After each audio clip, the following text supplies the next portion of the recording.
Did you know what career you were going to pursue when you were still in school? Or maybe you're still in school and you're thinking of what career you're going to pursue. Or perhaps you have been in your job for quite a while and you're getting sick and tired and you just want to shift careers or find a new job, but you don't even know what it is. Or maybe you do have a dream job, but it is not going to give you the financial stability that you need. Well, these are just some of the issues that I face with clients as a career coach. This is Lisa Maki, and I'm here to help you figure out the best career for you. Yes, you, your own uniqueness. Now, if this video is something you need, please click like. And why don't you subscribe to my channel as well? And click the subscribe button and the bell so you will be notified for every video I post every Wednesday. So going back to having the best career for you, let me give you some steps and tips. So number one, the very first place to begin in finding the best career or job for you is the end result that you want. So what is your dream job? This is not very easy for a lot of people. When I ask my clients, what is your dream job? It's not like they can easily answer it. But I will give you a clue just in case you don't know what your dream job is or you haven't figured it out. Why don't you go back to when you were still a kid? And what did you want to be as a kid? You know how kids are, they're very spontaneous. They don't even think. When you ask them, what do you want to be when you grow up? They have an instant answer. I want to be a fireman. I want to be a cop. I want to be a doctor. So what did you want to be when you were a kid? What about when you were a teenager? And what about when you were an adult? Now, I want you to look at the pattern. Like, is there any similarity from what you wanted to be from childhood to teenage life to your adulthood? And if you don't see a pattern, that's okay, because there's a reason why those dreams are there in the first place. What is more important is for you to figure out what it is about that dream that you really, really want. Why did you want it? Why did you want to be a cop, for instance? And it's not as if you still want to be a cop. I mean, what if you don't want to be a cop anymore? But there's still something about that. So find that out. Like with me, as a teenager, I wanted to be a newscaster. And I didn't end up as a newscaster. And it's not like I'm going to pursue being a newscaster. But I ended up doing why I even wanted to be a newscaster in the first place. And that is to deliver information and to speak publicly. And so I am doing that as a motivational speaker and as a coach. Now, once you've figured out what your dream job is, or once you have discovered the very essence of why you even wanted to do those things when you were younger, then it's time to proceed to the next step. Now, this may take time. I mean, for you to really figure out what that dream job is. And you don't really need to rush. Take your time. What's important is you figure out the very essence of what you want to do or what you wanted to do when you were younger, because it's all connected to who you were created to be. Now, once that is more clear, then you can proceed to the next step, which is planning. Now, this is what career planning is about and what establishing a career path is about. Now, in planning, you always need an end point. Now, that endpoint can evolve and it can change through time, but it is important to have it so you can have a point of reference as to where you are going. Because without that, then it will be impossible to even have a plan. Now, the planning will depend on where you are in your life, where you are in your career. Of course, if you're younger, you have a full life ahead of you. If you are in the middle, like in your 30s, 40s, that will make a difference. And of course, when you're in your 60s, 70s, that will also make a difference in the time frame of your planning. But really, there's no difference when you look at the importance of having a plan and the importance of having a beginning and an end. And the beginning is where you are right now. Now, let me give you two examples that I had with my clients. I had a very young client, and she didn't really know what to do. I mean, she had a dream job in mind, and she wanted to have a business. She wanted to have a business doing something that she loves to do. But she knows that she cannot immediately get there. She has to build her credentials, she has to build her experience. But the jobs that are related to what she wanted to do are jobs that don't really pay well, and it will not give her the financial stability. So what we did was we dug deeper into her passion and what she really loves to do and why she even wanted that business in the first place. And so we were able to find that out, and I was able to help her find a job that is not specifically what she wanted to do, but a job that will be a stepping stone for her towards the direction that she wants to go to in the future. So remember that everything you do should be a stepping stone. Nothing should just be there by accident.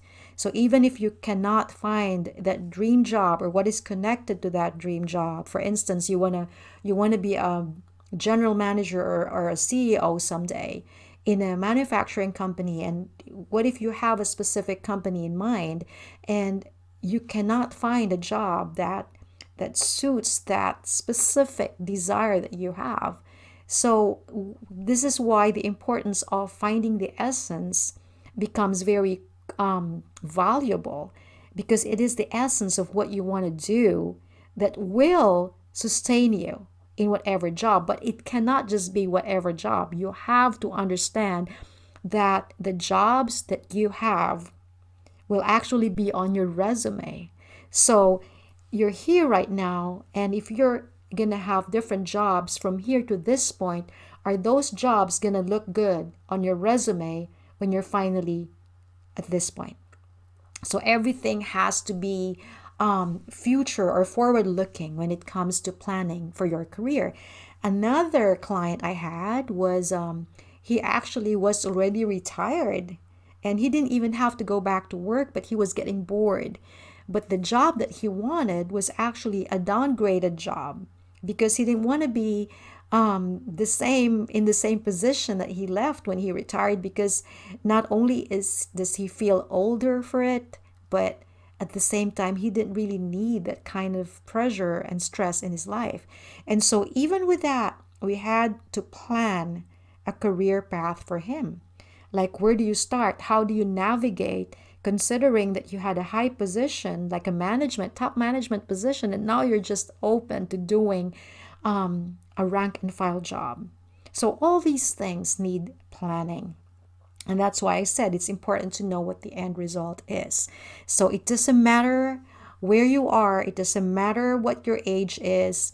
You cannot stop pursuing the career that you want, that is suitable for where you are in your life. So again, if you're young and you're just building up towards the career that you want to have, then it's really, really good to think about all those steps that you need to take. And it has to be, what do you call this? Going up, ascending.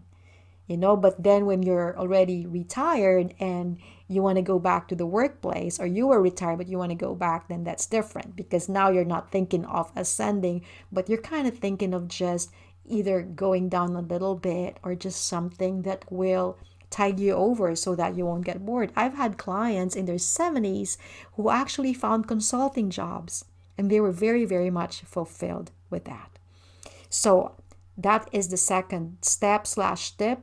The third one is you have to find or make sure that the company that you're going to work for is a good match for you. So how do you know if a company is a good match? Well, number one, you should share the values of the company. You cannot, and I will never ever advise you to sacrifice the values that you uphold. So if you value integrity and that company is kind of shady, forget it. Don't even think about it. It's not going to work for you.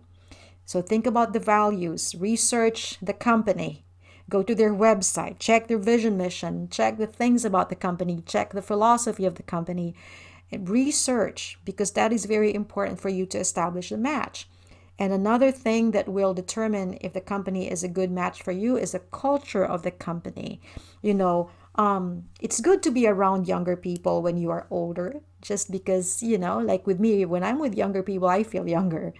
But at the same time, they have a totally different culture. So you have to take that into consideration. If it's a company dominated by older people, younger people, and you're older, do you really want to be there? If that's fine for you and that will work for you, fine. But you also have to check the culture of the company. What is their concept of teamwork? How do they are they more creative if you're a creative person? So you have to factor in all these things. And so once you've established a match and you see that it's a good match, then go for it. Now, the fourth tip or step is that you also have to make sure that the company and the job will utilize your uniqueness. Not only your skills, not only your personality, but your individuality, your uniqueness, what makes you you, what makes you different from others. Now, if I ask you, what do you think makes you stand out? Or what makes you different from the rest? And this is one question I ask my clients that normally they can't really answer right away. I ask them, so if I were the hiring manager, why will I hire you over other equally qualified candidates? I'm going to ask you the same question. What is it about you? And some of my clients say, well, I feel like I'll be too condescending if I just start talking about myself and what's good about me. But then, I tell them to reverse their thinking. You have to look at it from the point of view of what is my value? What can I give to the company? How can I help the company? When you start looking at things that way, then it will be easier for you to find out what makes you different. What can you give that other people will not be able to give? So you need to find that. And once you find that, make sure that the company and the job will utilize your uniqueness to the fullest. So for the last one, number 5, be sure that the job will ignite your passion. Sometimes you can be doing what you actually are good at, but that doesn't mean that that's your passion. Passion comes from here. It is what makes what you do fulfilling for you.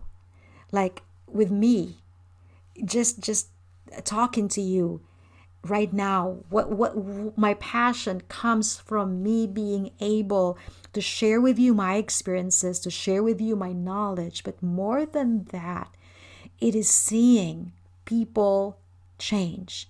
It is seeing people change their mindset because of something I have said or something I have taught. And even more than that, my passion comes from helping you find you. And this is why you is my brand, your own uniqueness, because that's where my passion comes from.